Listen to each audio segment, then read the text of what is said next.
So without further ado, please help me welcome John Roa.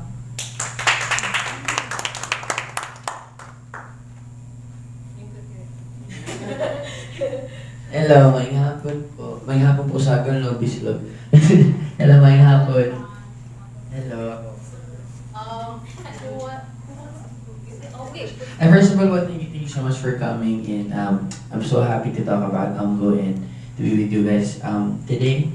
And super happy po na ako sa Cebu, na ako sa akong hometown. Like what Miss Chiki said, nag-start to good today. I hope na tagan-tagan tagmatake sa interview na express ko na niya. Thank you so much for coming. First, John, why Amgo? Why did you choose that title for your first name? What's the story behind it? Una is, first reason is, I'm very, very proud to be Cebuano. Kasi namin sa Manila, and kay diretso ako roots, masa ko nag-start in. Amgo because when I was creating the whole song, the whole project, 5 songs, it was more on realizations na akong gibutang in 2 songs na ako lang siya gi-write in a general form na parang it could be for love, it could be for someone, but it was actually my own perspective for my emotions and sa family na ako and people around me. And then, nagawa ako sa title na I wanted it to be more personal. That's why akong gihimo og Bisaya ang word na realization. So that's why ako.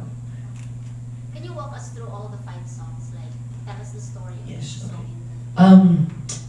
First song is the songs are Lagi, Muli, Andyan, Natatangi, and Itutuloy. So when I was creating the project, before I created it, super nagplano na talaga ako na mag-release ng album or ng EP or ng isang set of songs. Pero I was having a hard time siguro din through pressure and everything was happening sa Manila. Pero I went through severe anxiety. Mga February, something ganun. And may panic attacks, may times na ayaw ko na lumabas ng bahay, naratog sa balay na mabermi. And then, I started to have an idea na at least as an outlet sa kuha, sa akong GO, sa struggle na I went through. And then, Lagi, the first song is, kung iba siyang pawinahon, pwede siya pang ng toxic na relationship or marriage na gusto na ni mo hawaan or you wanna get out of the relationship because it's not healthy for you. But I actually wrote it for anxiety. Na parang himon out tao ang anxiety na parang ayaw na kita sa buhay ko. Parang lagi na lang ganito, lagi na lang akong kinakabahan, lagi na lang akong natatakot. That's why I wrote Lagi. And the second song is Muli. It talks about the things that we do, the mistakes that we do in our life na may mga mali na hindi na talaga pwedeng. Hindi naman hindi pwede, pero medyo mahirap nang ayusin. Pero it's a song about creating new memories or creating, starting again. So that's why I wrote Muli. And those are my realizations also on myself na as a teenager, syempre naging kayo mga nabuhat na sa na things that I regret before. And gusto ko na ipakita nga muli na it's okay to make mistakes. It's normal to have regrets, but it doesn't mean you can't start over. So that's why I wrote Muli. And the third song is one of my favorite songs in the EP, and it was actually my comfort song, and I wanted it to be other people's comfort song too. Andyan talks about I actually wrote it for God. First of all, it was a spiritual song, but then I realized that it could also be for family, it could also be for friends or someone that you're with, your partner, or it could be for yourself. Na may times manggod na, like for me, my struggle is going through severe anxiety, the pressure of being in this place na I am. Well, I'm very happy to be here, pero yung struggles, yung pressure, yung stress and all that stuff, every every time I feel like I'm done, every time I feel like everything's not in place na, ako remember na God's always there, my parents are always there, and the people who love me. It makes me feel better. And I wanted to convey the message sa mga tao na every time that you feel down, just appreciate the things that you have and the people that are around you. And that's why I wrote Nandyan. Super happy. Thank you so much. Super happy kay ko ani nga song. And third song is also like very related siya. Fourth song. Very related siya sa Andyan. Natatangi talks about, if you listen to the song, it could be for someone na siguro you took for granted. Para especially sa mga boys na those things na we still find other girls and other relationships just to fill the gap na di nato na ma-fill sa atong certain relationship. Pero it could also be for some things na as humans, we're destined to want more magod. We're destined to aim for more, which is it's not a bad thing. Pero there are times na mas sobraan ta sa for aiming for good things, nakakalimutan na natin yung mga bagay na meron na tayo. We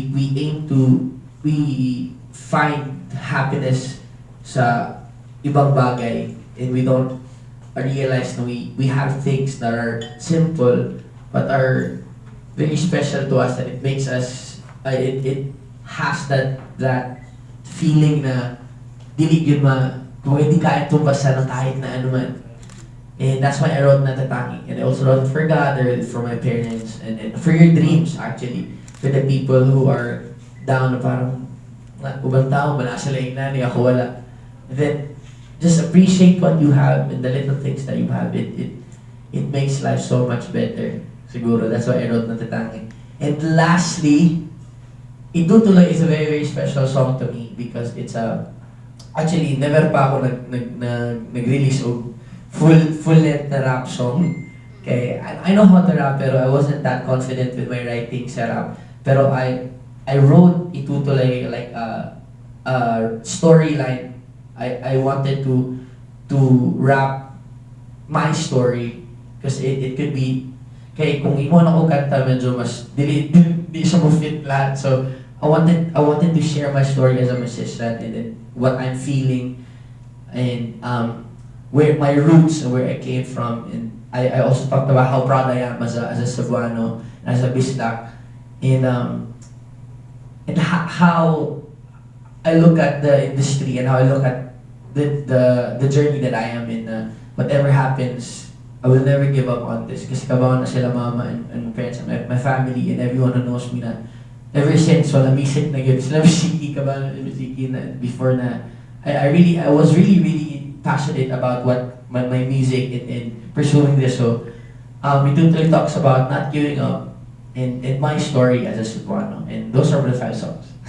Would you say what are your strongest realizations after having completed kay Amgo sa mga naamgo? Ako na Amgo, dili dyan mo stop ang pag-amgo. Tama ba? Dili mo stop ang pag-amgo. We never stop realizing. Realizations. They always come and they're very helpful. Super. Especially sa ako na I'm growing here in the industry and as a person also. Because I'm just 19 and I still have a lot of things to learn and a lot of mistakes to go through and struggles before I reach to the point where I'll be very proud of what I have. But I'm very proud of what I have now. Pero it's the feeling of I want to learn more in the goal na ako ang i-aim karon na someday ma-pursue yun na ako siya. And strongest realization siguro yun lang. Be content siguro what you have. Yun lang, wala ko nang karon na. Hindi na nagmamatter sa akin yung numbers and yung ano ba to, parang level of success as a musician. Ang goal ko na ngayon is yung more on ano yung mas tatatak sa tao, ano yung mas makakatulong sa kanila personally through my songs. That's it. Thank you.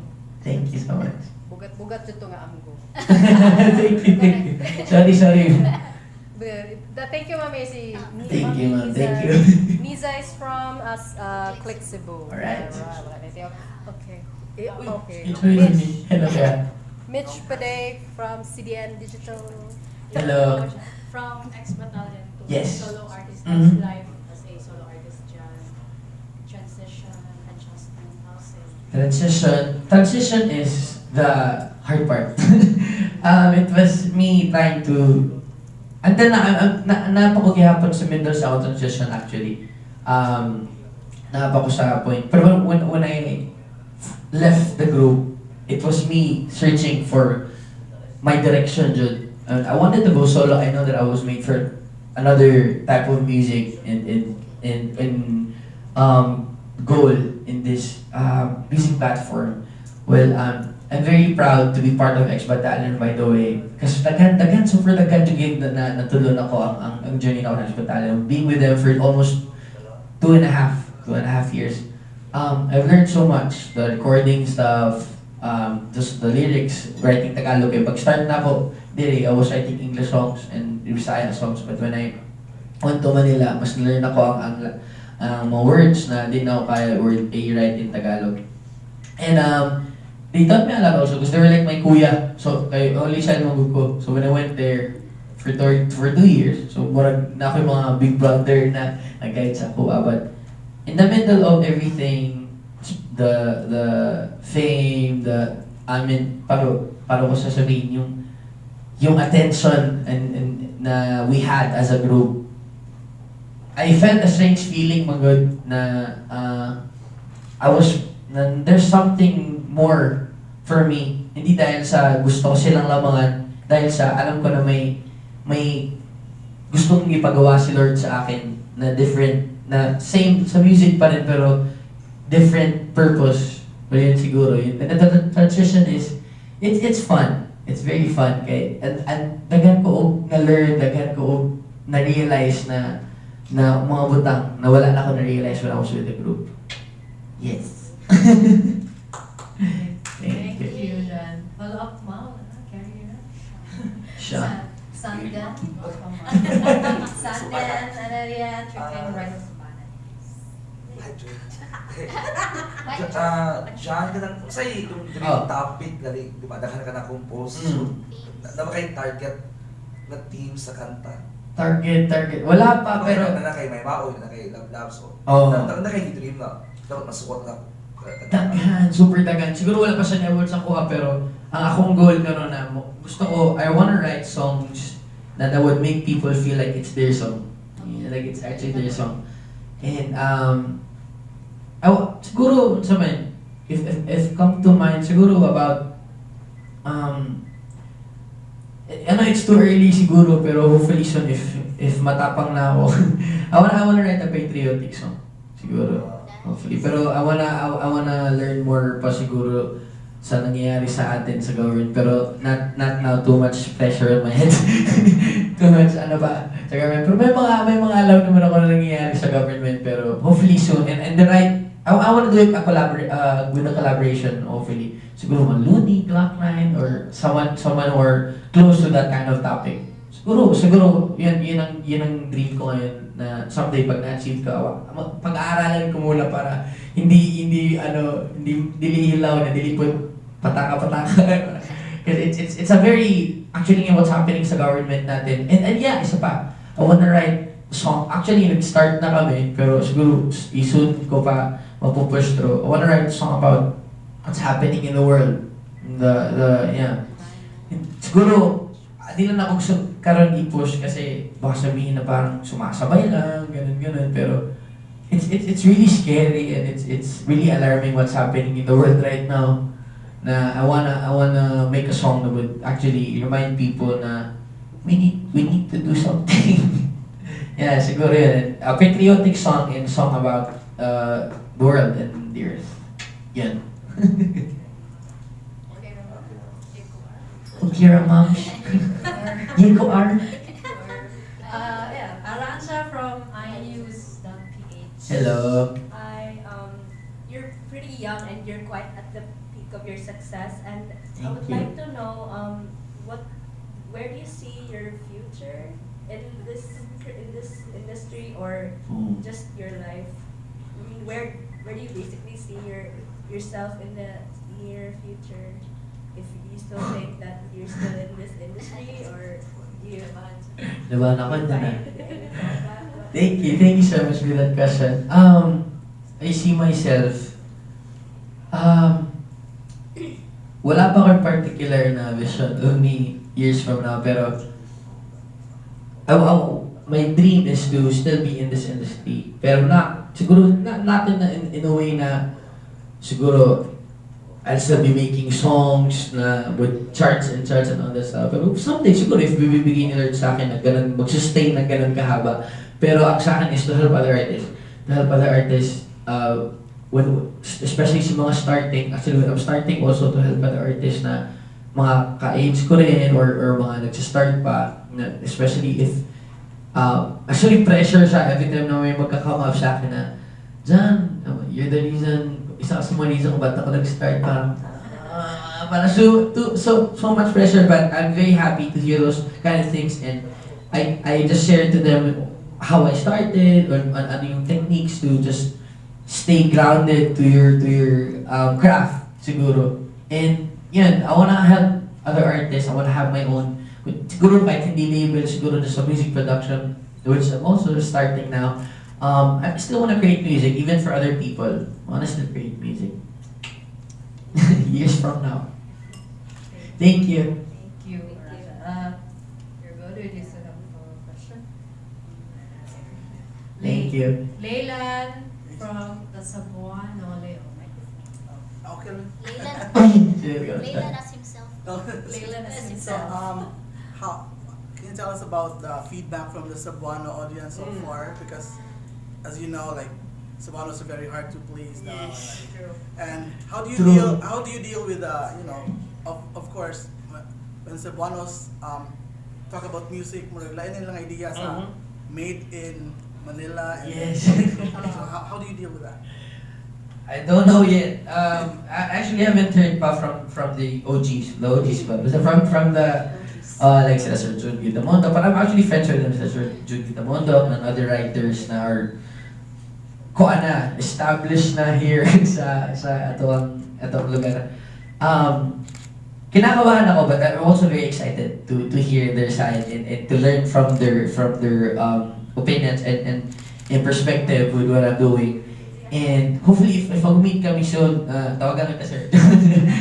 And so, I'm very excited. At the same time, with my audience, my friends, and people, my fans from Cebu, I'm very happy naman na kuan sila, na welcome nilang song, even though it's Tagalog, and Bisaya ang title, pero man, akong hinahinay og incorporate ako ang roots, ang akong self sa akong mga songs, kaya naanad mo ang mga tao na I write Tagalog songs, but hopefully I'll be creating a Bisaya song soon.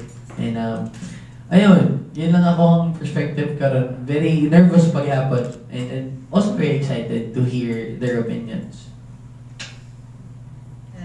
Thank you, John. Thank You're good, Lay, or do you still? Thank you, Sir Le. Thank you, Lay. Ransha. Follow-up question from Ransha. I have a lot of friends who Yes. comment about the OPM or Tagalog music Mhm. and finding it very jologs or bakya. Oh. How do you deal with those kind of comments? I just want to know. Ano di mo?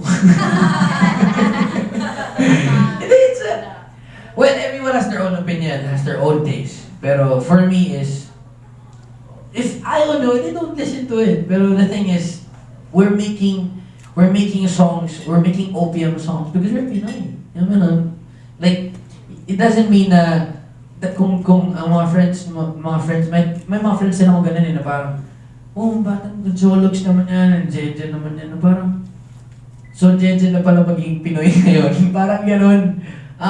Siguro, for me, dealing with it is, at first, siguro when I started, super apektado, parang, do I need to make it classy? Do I need to make it, and then, pressure and stuff. Pero I realized na, I'm here to create. So whatever comes out from my mind and comes out from what I can do is mo magawas, and it's more organic, and at the same time I'm happy because buhay na buhay ang OPM ngayon. Super buhay na OPM ngayon, and actually yung mga friends natin na Jolo, na sinasabi nila ng Jologs yung mga kanta na actually nag-change na rin sila. Nagbabago na rin sila. Actually, before may mga friends ka na, ayaw makinig ng OPM ngayon, lahat ng naririnig ko OPM na. Na super happy din ako to be one of the artists, young artists, to be part of the OPM industry. And thank you so much sa lahat na sumusuporta. Yeah. Thank you. Thank you, Ron. Nice question, by the way, so solid. Thank you. Actually, I was waiting for the Yeah. question too. Solid. Vanessa, the editor from The Freeman. Hello, Hi, ma'am. Jan. Ako na si Vanessa from The Freeman. Hello. Pwede ko makahibaw kung asa dyan ka sa Cebu, asa kanita ko, asa kaniskwila, nga nung napatag ka sa Manila, etc. I want to trace your Cebuano roots. Sana si Amarillo Lisa. I'm from Mabolo. Originally from Mabolo. Born and raised, ba? Born and raised in Mabolo. Born and raised here in Cebu. And naglapo-lapo lang me for almost 4 years. Then karon Mabolo na sad ulit. And yun, I started, ako mga competitions na before sa una, ma'am, sa Cebu, sa Mabolo po. Nag-start ako sa mga competitions dala sa Amoa. Sa Mabolo. Asa kaniskwila? Nag-school hopping mago. Mabolo Elementary School, then Mabolo Christian, nag-PCGS. Because my mom was working in PCG as a preschool teacher before. And then, pag ito na maglapo-lapo, nag-St. Joseph School umaktan ako, which is si Janine Berding from Showtime. Batch me na sa una kami, pero may competitions. And then, senior high ko, cutting days, sa UC Manila.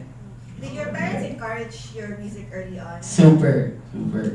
Very supportive man na sila gid. Siguro time before na parang gusto ko nila for me to finish my studies and at the same time do music, pero dapat sa point ko pag senior high na ako na I was having a hard time focusing na kasi I really wanted to pursue music na. So mo to nag-decide ko na to go to Manila and stop muna sa pag-study. Asa ka tigtambay diri sa Cebu? Takhan! Ayala eh. Sa Ayala, sa Amgo. Amgo sa Asman, IT. And then actually, basta muli ko diri, I still hang out with my friends sa mga certain places na asa before.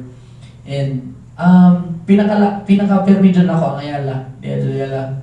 Was it hard to convince your parents na mag-pursue ka sa music full-time? Kasi di mo na siya lucrative dayon right away. Oo. Ang arts, right? Medyo. Labang ko mama. Hindi. Ako man lang yan for na when X-Battalion offered me na album and a 3-week stay sa Manila. Hindi ko album na niya na ako naman mag-stay lang ko dito 3 months. Dili ko ikaw ako sa dito. Pero siyempre, a normal reaction ng parents po na concern lang din sa safety dito. And then I convinced them siguro mga 1 week. 1 week na pangyabay. And then, happy mo ko, nakabama ko sila mapakonjoy na dun sa akong heart and akong desire ko. And then, most of them siguro sa side nila mama, yung trust, yung trust nila sa akin na alam nila all the risk that I take is na yung mga padulingan. So yung pag-risk ko na pumunta ng Manila and to stop muna sa pag-studies to pursue music is naging worth it naman. I mean, you're lucky to have very supportive parents. Mm. I was wondering if you, young as you still are, do you have a fallback? Because Michael V was here maybe a month ago or something, Yes. and then he said, for young advice is if you really want to be successful in something, do not have a fallback. Kung wako na kay fallback, maningkamot ka to be successful with Yes. what you have. So I was wondering if this doesn't turn out to be how you want it to be. Do you have an alternative career in mind? Thank you again for that question. I always have that in mind until now, especially na I'm earning money and syempre yun nasasabi nila pag lumalaki din po yung Di naman super lang ang kinikita ko. Pero pag lumalaki pa yung kita natin, mas lumalaki yung expenses. And kumbaga nasa stage na ako na adulting is real na for me. And I'm happy naman to be guided by my parents and with the financial stuff. Kasi I'm not that kind of person dun siguro na di naman sa wala yung pake sa financial. Pero I just don't wanna stress myself. I don't wanna mix my craft with the money stuff. So I always give it to my mama. Pero at the end of the day, I really need to learn. I really need to learn how to handle my financial stuff. But fallback, never mo ko nagkaroon ng na fallback na parang mag-kuano ka ng business siguro or unsa. Pero now, I'm starting and then venturing out on a music production house. I'm working with a very talented producer next Friday, producer ni James Reed, ni Bigos, and other rappers and artists. And dalawa kami, nag-start kami ng music production, so we'll make music for companies, for other people, and for other artists. Which is, linya ko pa rin siya. Pero so yun siguro yung fallback ko muna ngayon na naiisip na video-venture art ko pa rin. Pero yun nga, sabi, kung totoo yung sinasabi ni Michael Vivas, okay din na siguro na hindi mo ba ganun ka pinipressure yung sarili mo sa fallback mo para at least if ever whatever happens, mas napupush mo yung sarili mo to climb up. Something ganun. Your first big paycheck, what did you splurge on? Ha? It's true. Kasi my first paycheck na malaki talaga. Hindi, nagkotse kami, nagkuha kami ng mama ng car sa Manila, kay need mo dyan kayo good choice, Manila ko, Manila, and then yung expenses po sa traveling, so nag-rent me, hindi mo nag-rent, nagkuha kami car ng mama, and nag-start up din kami ng business, mga Cebuano food sa Cebu, sa Manila, and then, I spent money on the music production house. Yun, first paycheck ko. Pero before the first paycheck ko, yung nag-start pa ako yung tagan. John, being a former ex-battalion member, you've naka-experience na dyan ka of fame. And now Yes. you're basically starting over. Yes. What did you learn from that? The fame stuff is a very overwhelming feeling. It's duha siya ka side. It's good and bad. It's that basic. It's good because it elevates your credentials, your other artists or other people's perspective of you as a musician, which is the practical thing. At the same time, it's negative because it makes you think na you need to please them.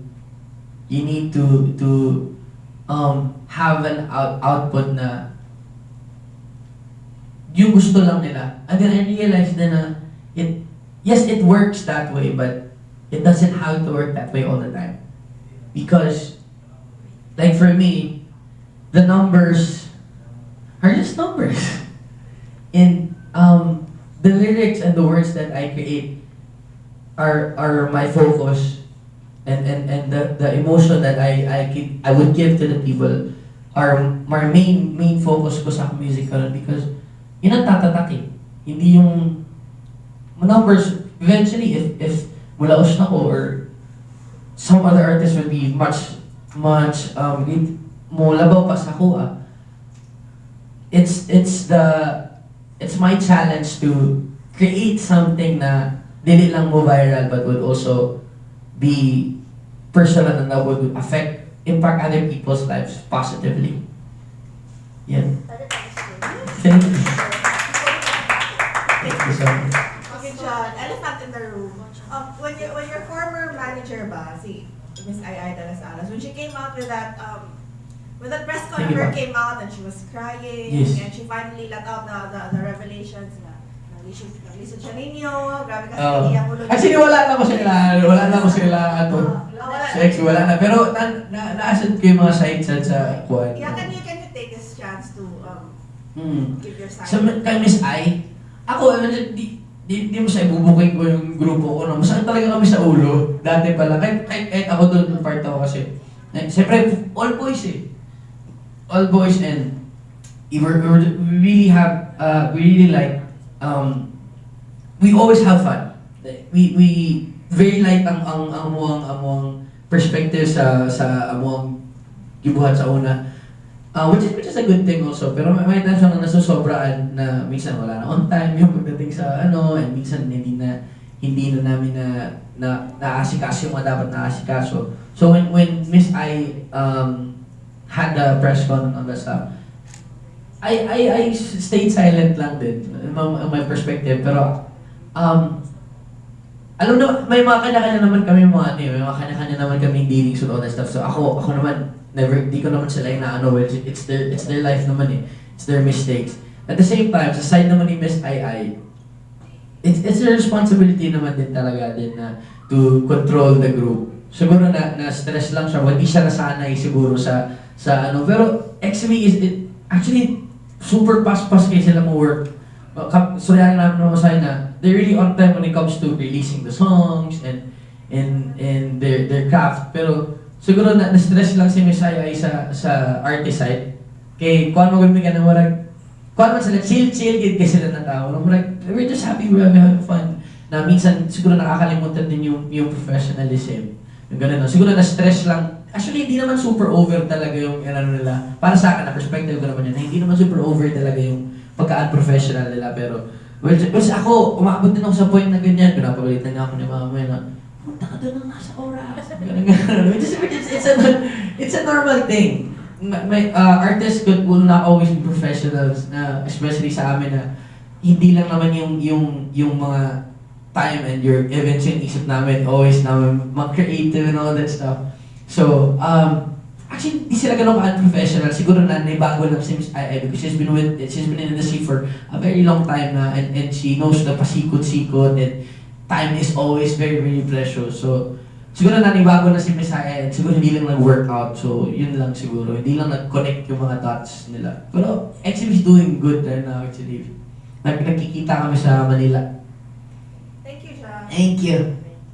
Alright, thank you very much for coming. We're so happy that you're here. Thank you. Well represented again. And please finish your lunch before you go. Yes, thank you so much. Thank you. If you're free, listen to Amgo on Spotify and sana magustuhan nyo. And sa if free mo, shopping, ipay pero sa Ayalamas later. John requests. Yes. Can you sing like a few lines for Mhm. you to say either? Okay. Sige, I'll sing Andyan na lang po. Minsan naiisip ko, parang pasan ko ang mundo. Tanong ko sa sarili ko, dapat na bang sumuko? Kailangan bang pilitin ko waguhin ang sarili ko ayon sa paligid ko? Sa isip ay gumugulo, naliligaw, napapasigaw, nais nang bumitaw, pero di ka bumitaw. Naliligaw, napapasigaw, nais na bumitaw, pero di ka bumitaw. Sa tuwing ako'y nangangapa sa dilim at nangangambang baka hindi ko na masisilayan ang liwanag ayan dyan. Kapag iparamdam na di ko kailangan harapin ang bukas na mag-isa. Buti na lang at andyan ka. Buti na lang at andyan ka. Buti na lang at andyan ka. Buti na lang at andyan ka. Thank you. Thank you, John. Thank you very much. And congratulations on your EP. Thank you so much. Looking forward for more. Thank you. Soon.